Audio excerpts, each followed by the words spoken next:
Вот ведь, смотри, спичек нету, поехал на охоту. А надо костер мне было разжечь. Что я сделал? У меня есть от фонарика батарейка. Вот такая 18650.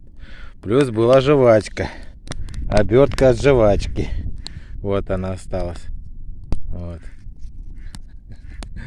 Разжег я костер с помощью фольги, на которой бумага есть немножко, и батарейки.